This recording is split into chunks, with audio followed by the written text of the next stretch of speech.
means you're ready to alter the way you live. You might not be able to do it. Some of the bad habits you know you should break might not be possible for you. You might not be able to.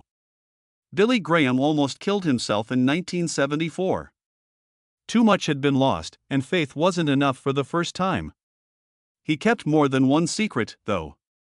He missed the birth of his first daughter and couldn't find his toddler at the airport. While Billy preached, his son was jailed for drugs. And when recordings of what he really said about some groups came out, 40% of his fans left.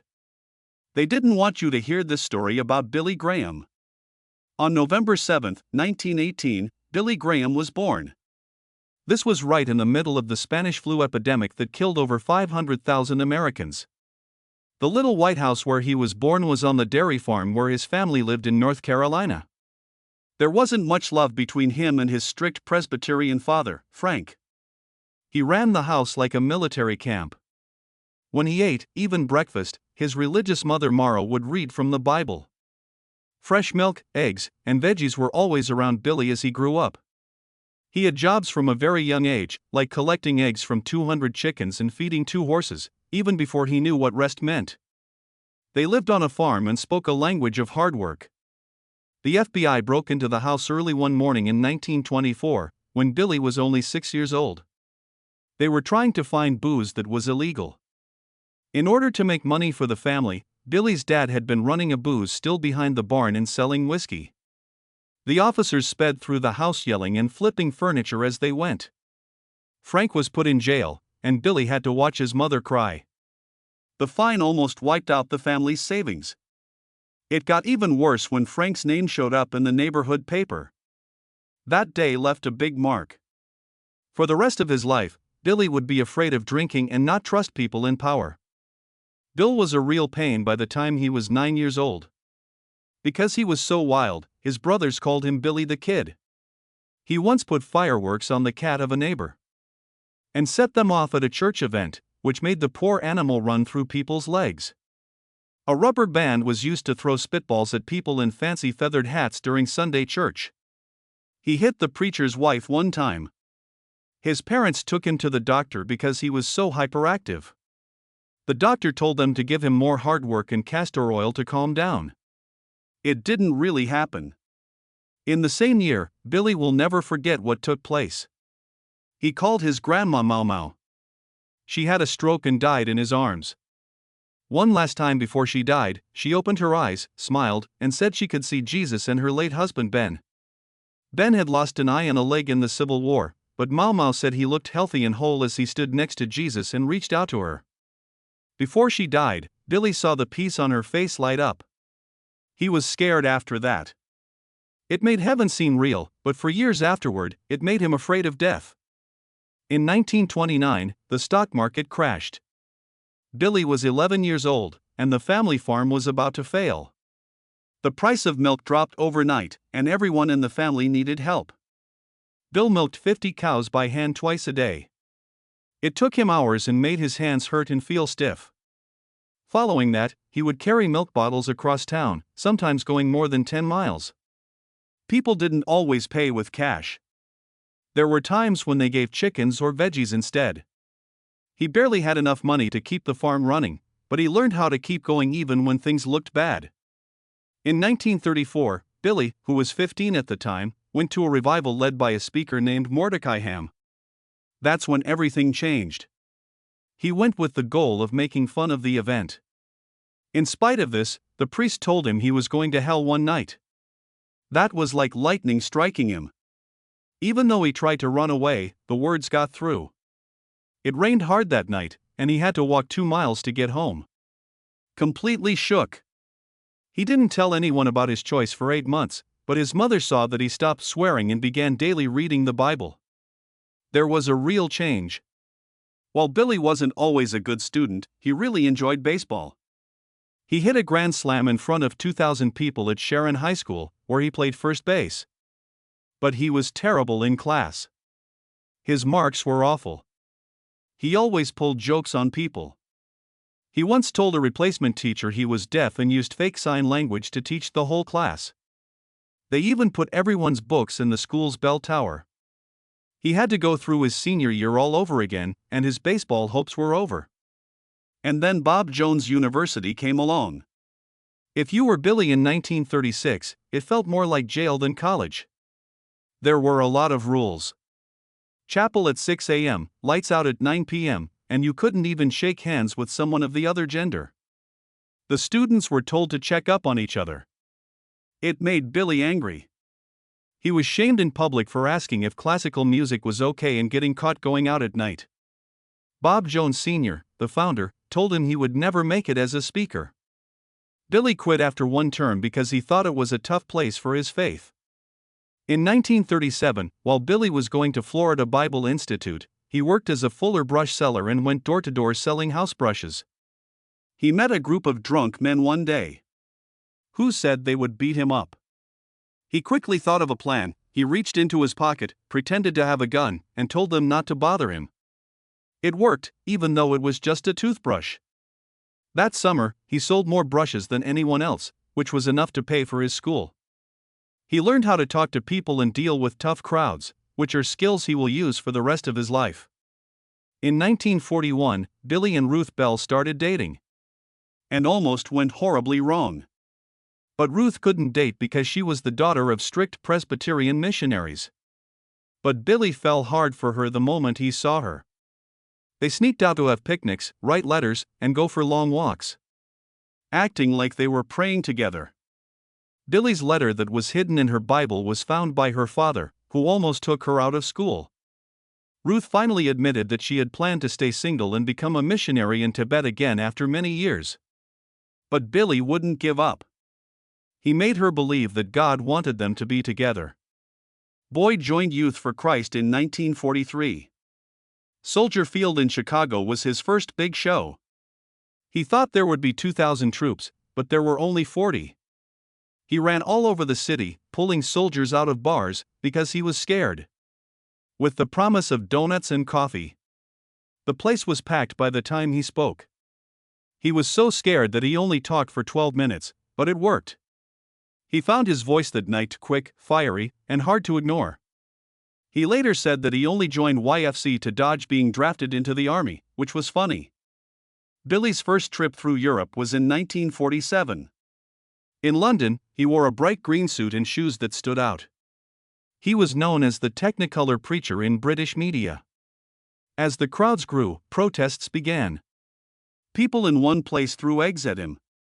He stood on a stage made of coffins to teach in Paris because there was nowhere else to do it. The crazy things he did got him notice and criticism, but they worked. Back then, $250,000 was a lot of money. And made him famous all over the world. In 1948, Billy and his team made the Modesto Manifesto, a strict set of rules after hearing that other preachers were being pressured by secret cameras and prostitutes. After that, he never went anywhere alone with a woman who wasn't his wife, not even in the elevator. Even before he went into a hotel room, his team looked for people who might be secret. It might have seemed crazy, but it saved his life in one case. Someone was caught hiding in his closet with a camera and plans to rob him. She was caught before anything started to happen. He led a small church in Western Springs from 1943 to 1948. They made $48 a week, which wasn't even enough to live on. Ruth made fresh bread, and kind people at church gave them vegetables. Billy had only one nice suit, so he had to borrow others for church on Sunday. Ruth's rubber band-held shoes once fell apart in church. Billy had to sell bigger brushes again to make ends meet. He quit when the church wouldn't give him a 10+. A few months later, his new job as a traveling preacher took off like a rocket. Almost overnight, it went from $48 a week to $500. Bill stood up in Augusta, Georgia, in December 1948. He was supposed to speak in a separate place. But when he saw the bars that were split up between black and white people, he tore them down himself. The Ku Klux Klan made threats against him. The governor told him not to do it, but Billy held his ground. He paid black police officers to protect him, which wasn't common in Georgia at the time, and he asked a black preacher to share the stage with him. Something like this hadn't happened since the 1800s. On September 25, 1949, it all began. under a circus tent set up in Los Angeles at Washington and Hill. Things changed when newspaper mogul William Randolph Hearst sent two mysterious words to his editors. Billy Graham was only meant to preach for 3 weeks. Big Puff Graham. That one message set off a media firestorm. Newspapers all over the country began to run stories about it. The tent was no longer just a place for religious events. A show was put on. Every night, gangster Mickey Cohen came and sat in the front row. The FBI began taking pictures of the crowd. Lots of donations came in. It didn't matter anymore that the original limit was $25,000. Every night, the number of people who came doubled, from 6,000 to 12,000. 350,000 people came over 8 weeks. There were more people than ever before at a church event in Los Angeles. But behind the scenes, Billy was falling apart. His friend Charles Templeton had become skeptical and told him he was lying to his face by believing the Bible word for word. It hit hard. Around 2 a.m. on October 20th, Billy went into the San Bernardino Mountains by himself, with only a Bible and doubt with him. He stopped at Surrender Oak, a tree stump. In the dead of night, he opened the Bible and said in a whisper, "I cannot prove some things. I don't know how to answer all of Templeton's questions, but I believe this book is true." Something got away. 3,000 people replied to his message the very next night. It was 3 times what usual is. There was a change. Then November 6th came along. That night, film star Jane Russell, who is best known for the movie banned for being too scandalous, came to the front and gave her life to Christ. The news stories blew up. Then Stuart Hamblin came right after her. A country singer who drank a lot, took care of racehorses, and gambled a lot. After talking with Billy behind the scenes, Hamblin gave up drinking, sold all of his horses, and began talking about Jesus on his national radio show. 5 million people heard him. He talked about a show that gave rise to the country music hit "It Is No Secret What God Can Do." But not everyone liked the song.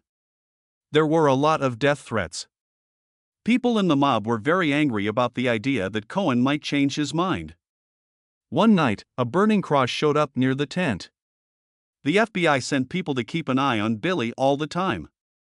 1 to 100 people were baptized in the cold Pacific Ocean at dawn on December 18, the last day of the mission. A homemade bomb was found under the pulpit, and the police almost had to call off the service. Bad wiring kept it from going off. The service went on anyway. The tent was watched by 300 police officers, the most ever sent to Los Angeles for a religious event. Billy sealed the deal on January 25, 1950. He started the Billy Graham Evangelistic Association in a small room above a Minneapolis restaurant. His own salary was set at $15,000 a year, and he told his staff they could take fixed pay instead of gifts or cash. The money would all go to a board of businessmen from outside the company. Not a single one of them could touch it. Within 6 months, 10,000 letters were coming every week. Every month, people give $100,000. It changed how organizations work today. After 3 years, went nuclear in London. 2 million people crowded into Haringey Arena over the course of 12 weeks in 1953. Bill was brought to Buckingham Palace by the Queen in her own private jet. Graham held royal tea parties for chimney sweeps and dock workers. The rich and powerful called it vulgar, but people from working-class areas came in huge numbers. Fans of the group called in 3 bomb threats. Every night, Scotland Yard sent 200 cops to work as spies. BBC had to make its air times longer. A 19-year-old student at Cambridge who would later become Archbishop of Canterbury was Billy's translator. In 1957, Billy was in New York, standing in Madison Square Garden and being told to separate the crowd. He said no. At 2:30 a.m. The night before the show, he cut down the ropes himself. And said, "I died for all races." 61,000 people came forward during that campaign, but the FBI now calls him a civil rights activist. J. Edgar Hoover told the police to keep an eye on people all the time. The Southern Baptist Convention said they would pull 2.3 million people from the support. Martin Luther King Jr. quietly showed up on August 15 and sat in an area that had been set aside for white people. It cost NBC $100,000 to show it, which was more than any church event had ever made. Wrigley Field was Billy's youth dream, and he finally got it in 1960. 1.1 million people came over 8 nights. No one left when the heat hit 98 trade. All 12,000 police cops from Chicago were sent out. Buses from 47 different states brought people from 7 states. When one man walked in, he thought it was a Cubs game. He stayed with his beer and peanut butter for the whole lecture. Billy really got excited when he talked about heaven. The critics laugh. Hundreds of young people showed up. They raised $847,000. Billy made $1 a week. In 1966, Billy was standing in Berlin's Olympic Stadium, right in the middle of the Cold War. Every night, 75,000 people came. It took him the night before to learn German lines. The East German government tried to block the radio signals. 847 people were caught by the Stasi for listening. Graham showed the Bible and said it was stronger than the Berlin Wall. Khrushchev replied that after real threats were made, West Berlin's mayor gave Billy a security team that would be there 24 hours a day. It was possible to sneak 12,000 decision cards across the border by hiding them in Volkswagen Beetles. Then Vietnam came along. Billy flew into Saigon on March 20, 1966, and preached to 15,000 soldiers. In public, he said it was a fight against communism without God. Around 1967, he knew it was wrong, but Nixon had asked him to go. Later, FBI records showed that the CIA gave him $50,000 to do things to boost confidence. He never said anything. He admitted that his voice was used in propaganda pictures in 1995. In his notebook, he wrote that he prayed with Nixon the night before the bombing in Cambodia. 1970, it became clear that he was close to leaders. Wore a pistachio green suit to the White House and prayed with Truman so hard that the president never asked him to come back. Eisenhower's baptism in 1953? It was also Billy's idea. During a golf game, he talked Ike into doing it in public to get approval from evangelicals. It worked. It went too far too. In 1968, Billy bought 1,000 newspaper ads in support of Nixon with money from the church in order to change the outcome of the election. It was later said to be a mistake. In 1969, he sent Nixon a scary letter telling him that the U.S. should bomb North Vietnam's dikes. Nixon thought that 1 million people would die. He knew it, Billy. Anyway, they backed it. No one really responded when the memo came out in 1989. Bill didn't change after Watergate came out. He called Nixon on April 30, 1973. After giving his first big speech and said it was one of the best ever. He was caught on secret tapes saying that he wanted to slash the throats of TV hosts who were critical of the president. He thought the incident was a plot by the communists. He had 18 dinners with Nixon in 1972 and never had a real question until he heard the tapes. After that, he cried and threw up for 3 days. The next year, $2.8 million less was given to his office. More tapes came out in 1972. Graham had told Nixon that the media was controlled by Jews. They were known as the Satanic Temple. Everything he had said about religion tolerance fell apart when the recordings came out in 2002. In front of 48,000 people in Sydney in 1979, he said that being gay was the same as murder. 3 events were messed up by protesters. But 8 years later, in San Francisco, he hugged people who were dying of AIDS in a hospital. Some Christians thought it was betrayal. Some people called it grace. Also that year, he turned down a $1 million offer to talk in the apartheid South unless the audience was made up of people from all races. He taught to 3.2 million people in Seoul in 1988. One night, 1.1 million people got together. He was going crazy behind the scenes. He had lost 15 pounds, needed oxygen breaks between lectures, and told his assistant that he had had doubts about taking the Bible literally for decades. He told the crowd they could be sure, though. In Frankfurt in 1992, he was shaking because he didn't know he had Parkinson's. He said that he supported Pat Robertson. That was his worst mistake. It cost him 4.2 million and 150,000 fans when he did that. He said he should have learned from Nixon in a moment that was caught on German TV. His rise to fame in America began in November 1951, when his radio show, The Hour of Decision, started broadcasting from Atlanta. In just 3 years, it became the most heard Christian show in the world, reaching 20 million people every week on between 1 and 200 stations. Few people knew what this victory cost, though. Graham taped more than 100 broadcasts every year while he was leading crusades. In between sermons, he would sometimes work 12 hours straight to record multiple shows. He wasn't there when his daughter Gigi was born. In Florida while preaching in 1945, and got a text 3 days later telling him she had arrived. It wasn't until he got back from a 6-month mission in Europe in 1949 that he saw his 2-year-old daughter and at the airport. Ruth later said that he missed about 70% of their kids' first 5 years. His work around the world was getting bigger, but his kids were growing up without a dad. By 1957, his word had reached even more people thanks to TV.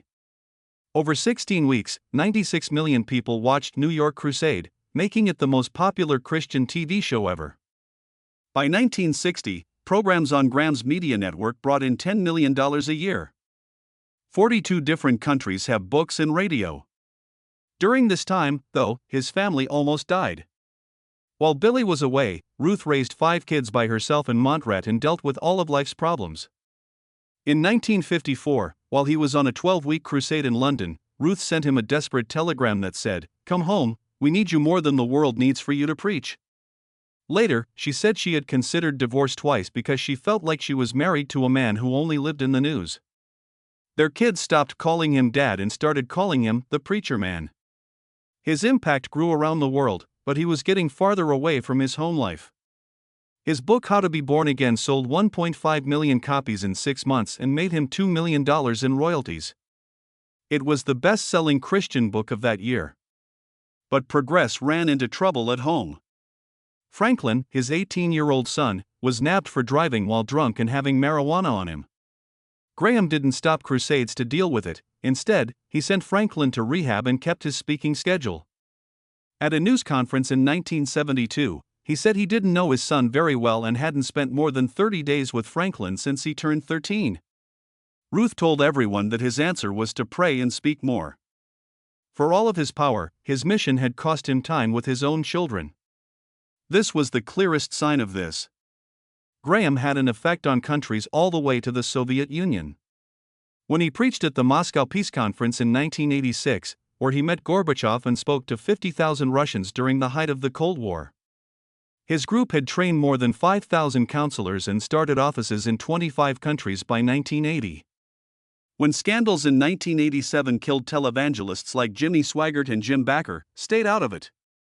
Since 1952, he had set his pay at $50,000 and turned down speaking fees of $500,000. Playboy asked him for an interview in 1984 and offered him $2 million. He turned them down, saying that money could not buy his message. At a time when many religious groups were falling apart because of corruption, his openness about his finances became the norm.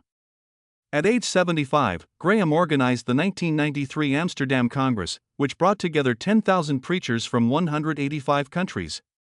It was the biggest event of its kind ever, and it took 2 years of planning and $15 million.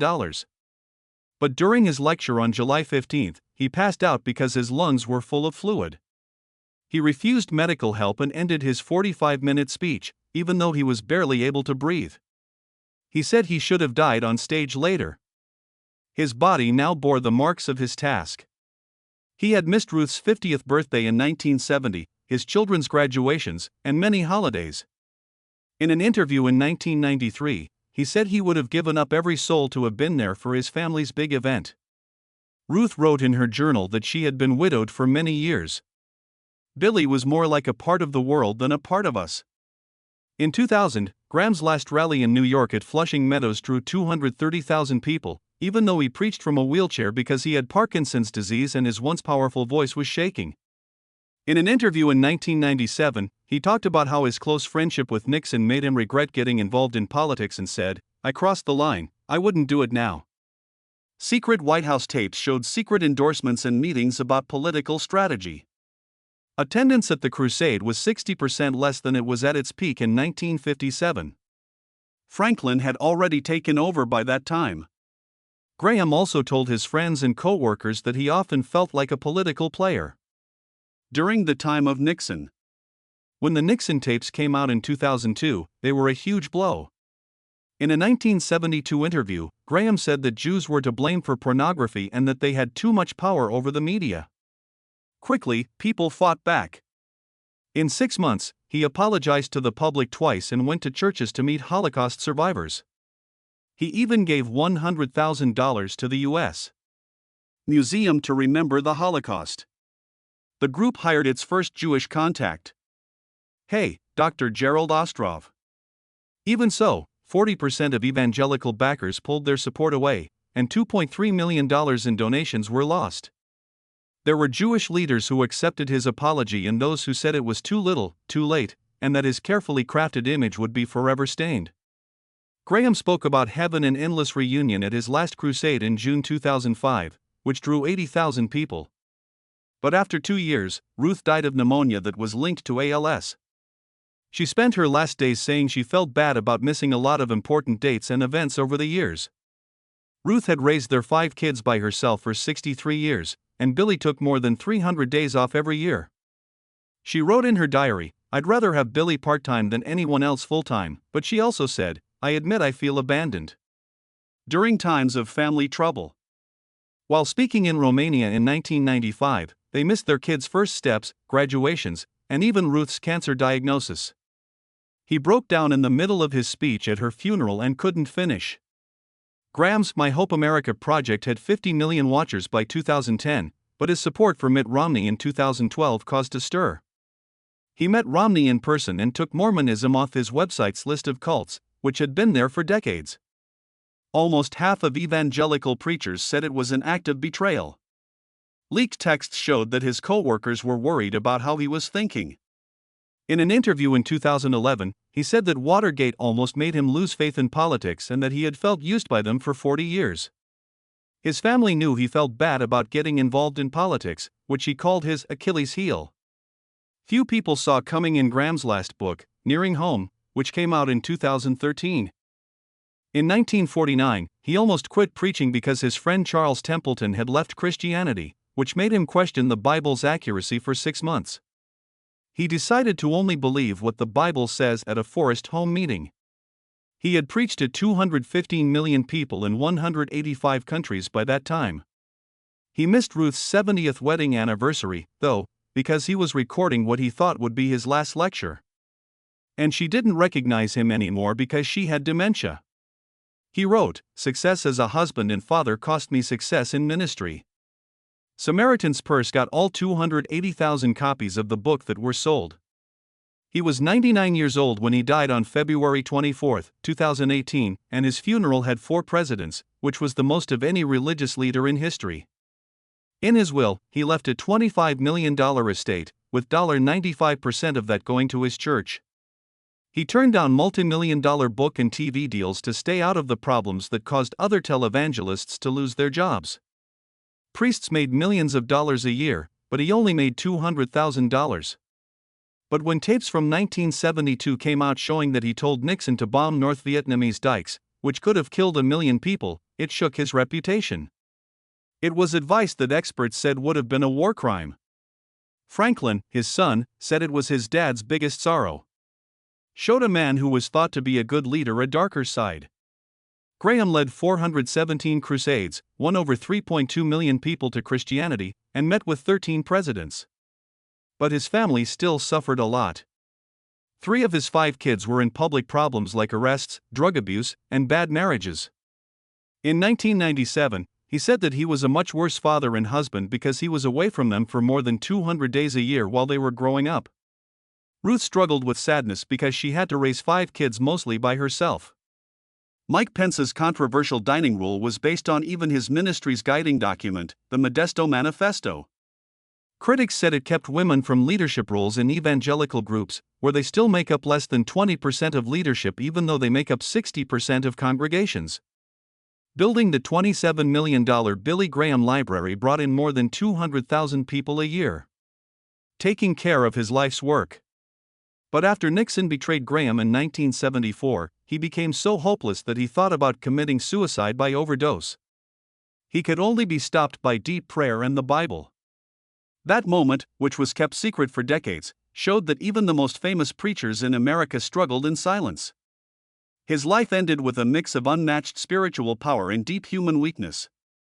A man who brought millions of people to faith but also lost precious time with the people he loved most.